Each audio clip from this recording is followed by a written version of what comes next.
Welcome to the Daybreak with Jeff Slakey podcast. I'm so happy you found us. Please subscribe, rate, review, and share this with your circle of influence. It's a collection of the interviews, news, and conversation during Daybreak with Jeff Slakey on iFiber One News Radio, KMAS, weekdays from 6 to 9.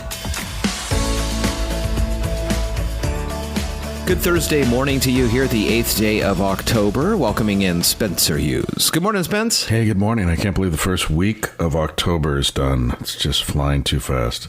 It certainly is as we move closer and through the fall. Today on this show, focus on Shelton Police Chief Darrin Moody, talking about the looking for his replacement, among some other issues that presented by our great friends at our community credit union. Also, a video that we have been working on with the Mason County Auditor's Office on being vote ready. This is a series of videos we're doing on being vote ready, ballot security, the path of your ballot, and then a long-form conversation with Fina Ormond from the Auditor's Office and Patty McGuire, the Mason County Auditor, on election misconceptions. These are all going to be coming out over the next 2 weeks or so as we get ready for the November general election.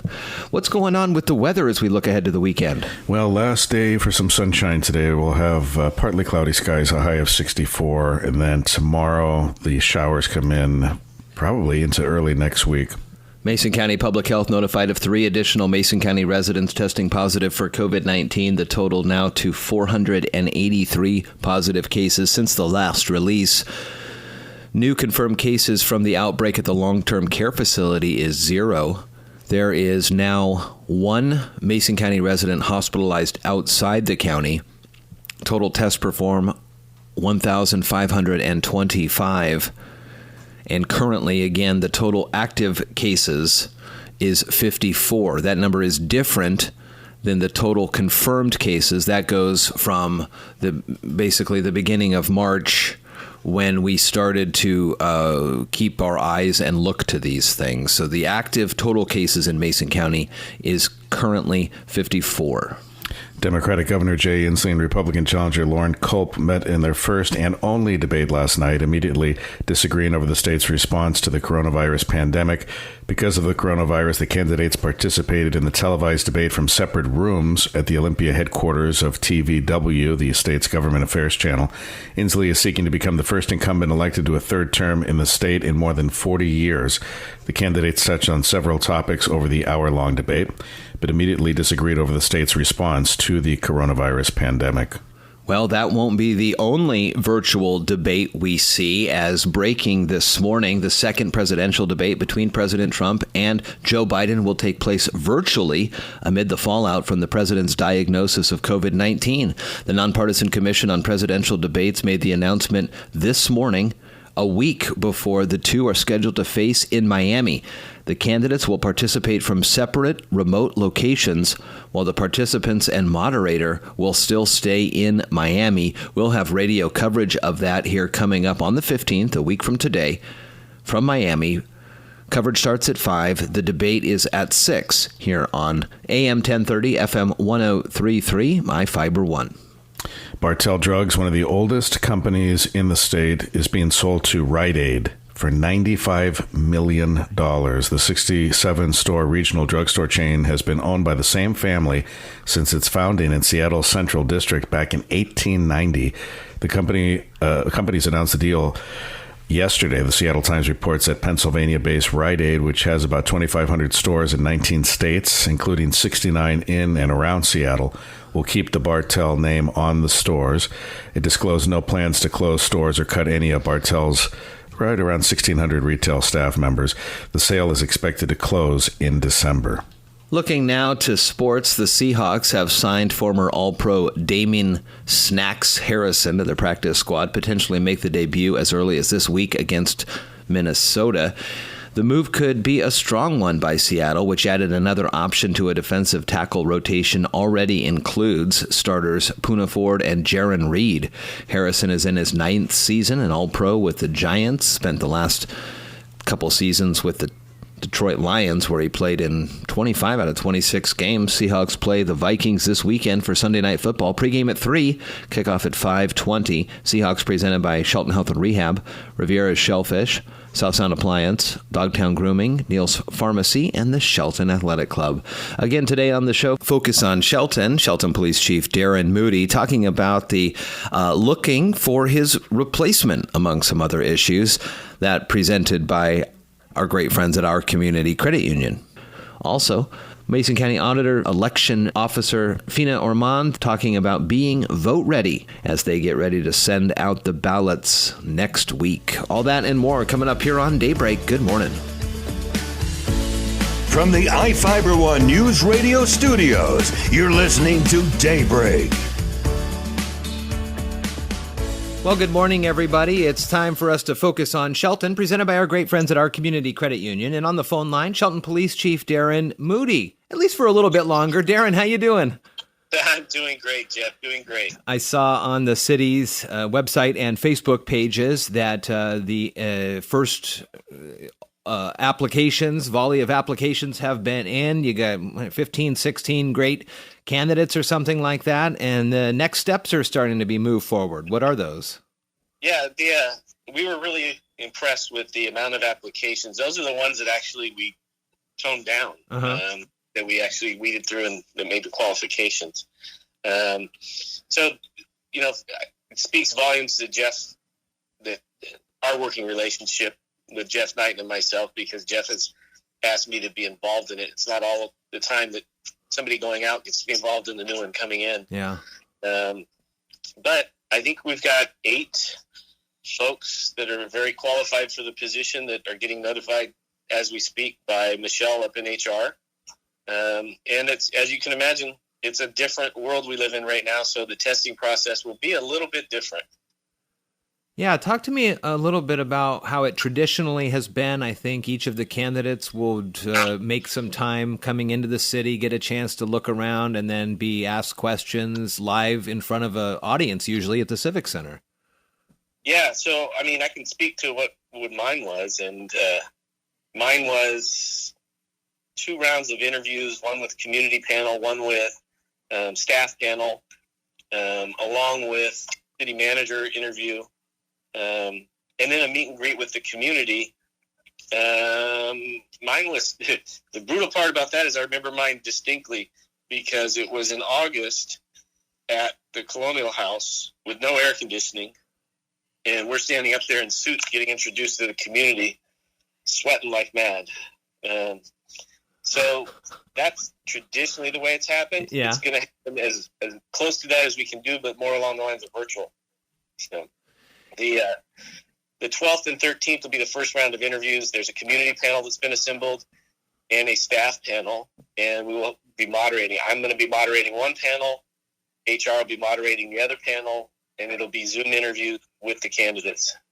And then after maybe it's whittled down even further to top 3, will those folks be expected to come into the city somehow, or is it going to be really you're hired and your first day is when you're going to get there? No. Jeff specifically wanted the people to come to the city. So whatever the panels decide are the finalists, whether that's 2, 3, or 4. And we say these are your best qualified. They will be invited to interviews with the city manager in person. And in an effort to really get the public involved as much as possible, they're figuring out the logistics to host a virtual open house to the community for those finalists. Yeah. So those finalists, again, will get to talk to the community. In fact, we even had discussions and see how that works is having them go ahead and produce their own video as a finalist, introducing themselves and answering some key questions and presenting that out as well. So, strange new world we're in, huh? It is. I was telling Jeff, I remember when I was going to have my interviews, my wife and I came into town 3 days early and just spent 3 days in town. I jokingly told people we ate our way from one end of the railroad to the other at different restaurants and talking to people. So I'm fairly certain the finalists in this will probably do something similar. You may see a couple strange faces pop up around town that just want to see what it's all about. candidates from across, I know you don't have to say where specifically, but across the country, or mostly Northwest, or up and down the coast, or? It was a little bit of everything. We have one as far away as Vermont, and a couple Midwest, and 2 or 3 Californians, Las Vegas, and 3 from up north. Wow. Isn't that something? Yep. That's great. It's a good testament to the hard work, like you mentioned, that you and Jeff Knighton have together. Also, the hard work that you and the police force have done with the accreditation and kind of giving the patrol officers a little bit more ownership in almost every aspect of what's going on in the police department. Oh, yeah. And, I have been contacted by at least one chief to this point. I'm sure I'd get contacted by others, discussing that it looks like we have much more community support than some places across the country. And I said, that's good. That's very accurate. Yeah. We're partners with the community here, know it. And the police department is supported well by this community, and I appreciate it. And I think people see that in other places and are going, I could move to the beautiful Northwest, come up here and get support from the community in a great little department. Shelton Police Chief Darrin Moody through the end of the year, and then we'll welcome in whoever replaces those big shoes that will have to be filled. We'll see you, of course, all around the community until then and catch up often. But for sure, that's good information to share, that the candidates are being whittled down. They're going to start having conversations, and this process is moving forward. Mary put out information that has the exact dates on there for the interviews and the virtual stuff. One more thing that I got to plug while I'm on here, Jeff, is we have an intern here at the police department that's working with us through her college senior year. And she has started a project called Books and Badges. And it's on our Facebook post for the city. And what we're doing is we're collecting school supplies for kids because we didn't get to have a back to school fair this year. Yeah. So our partners at OCCU, our Community Credit Union, and Peninsula Credit Union, and in partnership with Graduation Matters Shelton, people can drop school supplies off to us or any of those 2 credit unions, and the schools are going to help us distribute them, or they can make a donation to Graduation Matters Shelton, and we'll go out and purchase them as well with a partner with Walmart. So that's great. That's great. Cool, Darrin. Well, that's a good way to wrap up this interview here for the Focus on Shelton, presented by our great friends at our Community Credit Union. And we'll check in with you again down the road. And when you have more deadlines or anything on that books and badges, let me know. You bet. So the next month we'll be taking donations. Very cool. All right, Darrin. Thank you. Thank you. You're listening to Daybreak on iFiber One News Radio. Again, Thursday rolls on here on the Daybreak Show on iFiber One. Morning, Spence. Hey, good morning. What's going on? Earlier this week, we talked a little bit about our thoughts and possible plans for Halloween. Mm-hmm. And those continued, the conversations continued, and more people were talking with me about this out and about. Well, the next one, of course, that we were looking at is Thanksgiving. And this is a huge, traditional, big gathering of people, and often from different parts of the state or different parts of the country coming in, over the river and through the woods as people gather for Thanksgiving. So we're looking to see what's going to happen. 2,000 Americans surveyed. 30% say they'll set up mandatory front door temperature checks. 54% of respondents say they'll enforce strict social distancing guidelines, like only one person at the buffet at a time. 27% say they'll go one step further and hold their parties outside. Do you think that's a little too much to hold on to the traditions of everybody gathering? Boy, that's interesting. Luckily, we have small Thanksgivings, and usually, like this year, it's going to be probably just my in-laws who are living with us while they're looking for a home in Mason County. So we haven't had a big Thanksgiving probably for years and stuff. But that's interesting too. I mean, it's tough to have it outdoors towards the end of November, especially in many parts of the country where it's very cold or it's rainy or snowy. Yeah. I don't know who's saying that on the surveys. It may be, and this is unfortunate, but we may all just need to realize, as unfortunate as it may be to say, that the main events through the rest of the year are paused. I mean, I wouldn't mind doing a Zoom with my cousins down in Oregon. I have not told them that we're not doing Thanksgiving yet. I don't know if they listen. Now they know. But, we're trying to figure out how to do this as safely as possible. And if we can connect a couple different Zoom families together and make it even a bigger event, even though we're distant, that might be what we have to do. I don't want to risk the health and safety of my family and my secondary family for a 4-hour meal. Yeah, and it's kind of, I hate to say it, one of those meals you feel guilty if you don't throw like a big festivity over. You know what I mean? It's all psychological. I mean, nobody even says we have to have Thanksgiving. It's a tradition, but I remember the year we had pot roast. We had like a pot roast instead of turkey, and people were giving us heck for that, saying you have to have turkey. And I mean, there's no proof that the Pilgrims and the Native Americans had turkey or anything like that. I mean, it's just these traditions that we kind of adhere to. But you're not alone, though, if you do that. 40% of the people in the survey said they were going to do it virtually. And I was thinking that, too. What difference does it make if you're not physically in the same space? You know what I mean? You don't have to worry about people lingering and going home too late or drinking too much. And if Uncle Ted starts talking about politics one way or the other, you can mute them right on Zoom. Can't you just mute somebody or cut their camera? Yes, that's a great point. Can't do that when they're in person. Cut down on travel costs for gas and things like that, hotel stays. And then you have to say, if people are coming from out of town, are you going to hole them up in your house? Or are you going to have them stay somewhere? There's a lot to think about. Because we usually have people spend the night. We'll have 4 or 5 people sleep here. Oh, my gosh. I hadn't thought about that, but you're right. It's an evening of eating and sometimes drinking and long drives back home that they don't want to do the same night. That's very interesting. So you save money on the amount of food if your house is if your meal is smaller. You save money on the travel time. Just things to think about. It's tough as we move through the fall, but these questions are going to need to be answered. So yeah, more Daybreak Show coming up. From the iFiber One News Radio studios, you're listening to Daybreak.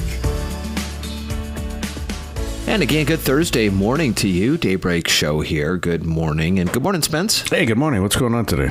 Coming up in just a couple of moments here after this next story, we're going to go and delve into the Pennsylvania real estate market.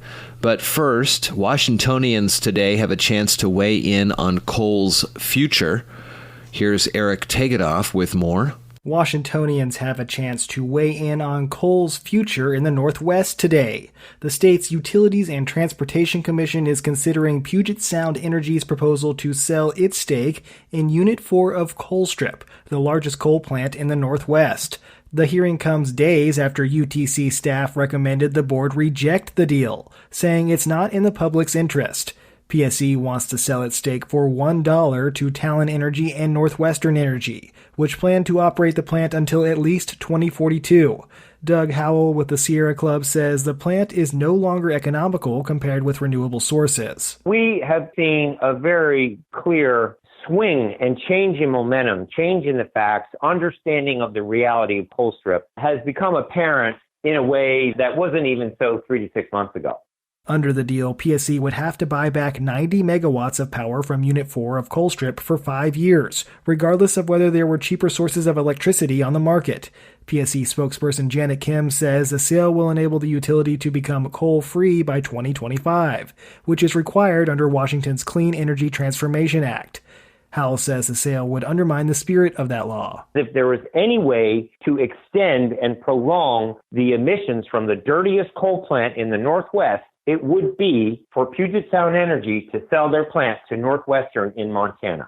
Howell also believes PSC could be hurting its future ability to get clean power from Montana by selling its transmission line in this deal. The long-term value of that transmission line cannot be understated. What they're selling it for is literally pennies on the dollar compared to its long-term value.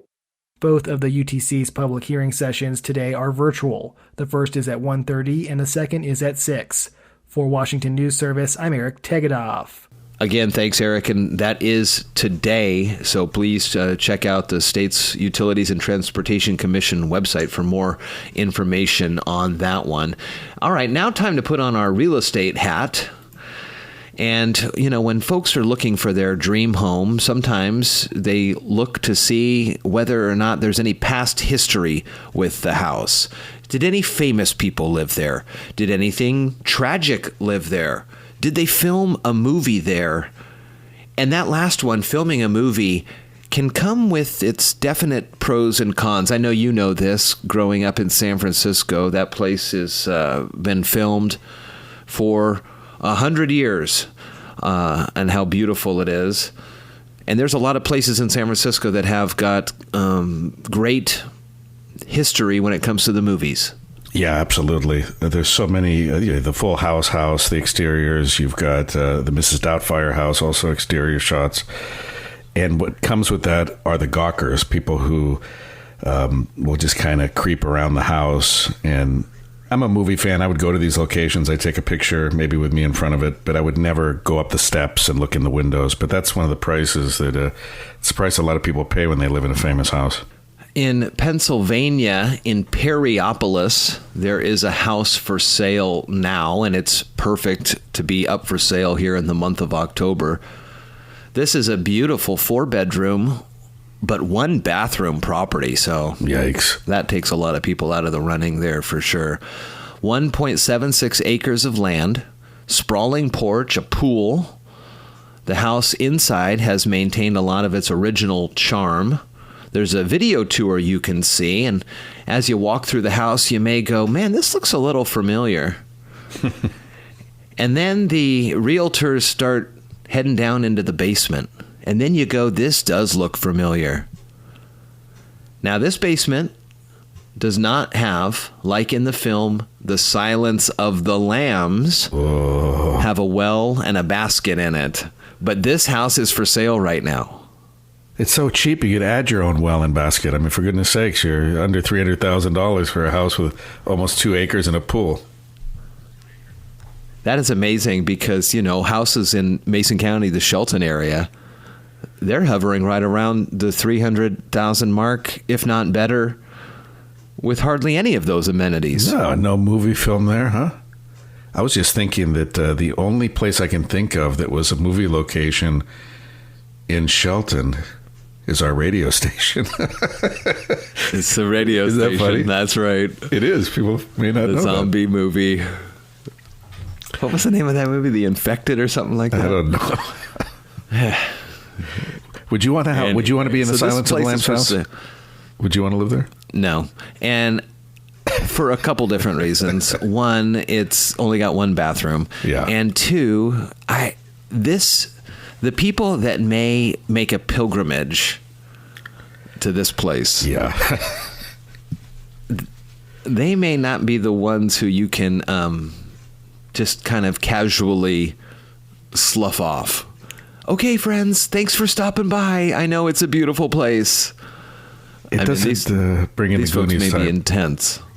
It may not be the same crowd that likes the Goonies. It's not a family vibe when it comes to the Silence of the Lambs house. $298,000. Do you remember A Christmas Story? Oh yeah. That was a classic. That they turned that into a museum about the movie, which I thought was awesome. Maybe they ought to do that. Somebody ought to be smart idea. And turn it into some kind of a thing. I don't know if we said this, but the other crazy thing about this story is Silence of the Lambs came out in 1991. Oh my God, I was 20 years old when that movie came out. You weren't even born, right? A different time. Oh, come on. So, you young? I was 12. Wow. You saw not that much different. You saw it 4 times in the theater. Same day, 4 times. Same day. I loved it. All right, more Daybreak Show coming up. Thank you so much for listening to today's Daybreak with Jeff Slakey podcast. Again, I'm so happy and honored you found us and chose to listen. Please subscribe, rate, review, and share this with your circle of influence. It's a collection of some of the interviews, news, and conversation during Daybreak with Jeff Slakey on iFiber One News Radio KMAS, weekdays from 6 to 9. Thank you so much again, and talk with you next time.